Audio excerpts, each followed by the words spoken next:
गांव के किनारे एक किसान भोला अपनी छोटी सी जमीन पर खेती करता था। वह बहुत मेहनती और ईमानदार था। चाहे कैसी भी परिस्थिति हो, वह हमेशा पूरी लगन और ईमानदारी से काम करता था।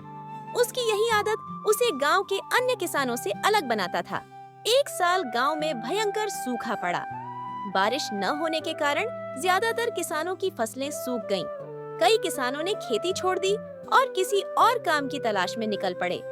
लेकिन भोला ने हिम्मत नहीं हारी।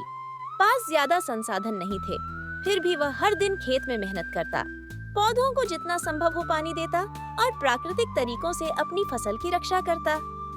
एक दिन एक साधु उसके खेत में आए। उन्होंने भोला से कहा, बेटा, मैं बहुत प्यासा हूँ, क्या तुम मुझे थोड़ा पानी पिला सकते हो?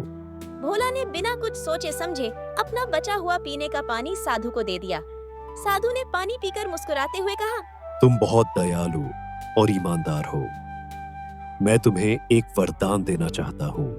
भोला हाथ जोड़कर बोला, मुझे किसी वरदान की जरूरत नहीं, बस मेरी मेहनत का फल मिल जाए, यही बहुत है।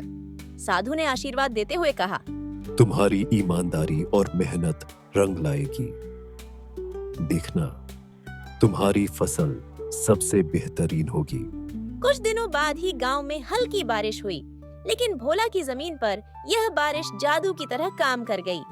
उसकी फसल हरी भरी हो गई, जबकि बाकी किसानों की फसलें सूखी रह गईं।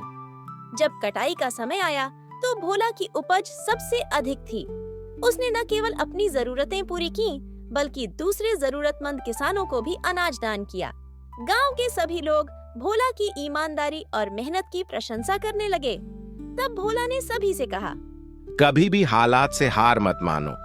मेहनत और ईमानदारी का फल देर सवेर जरूर मिलता है।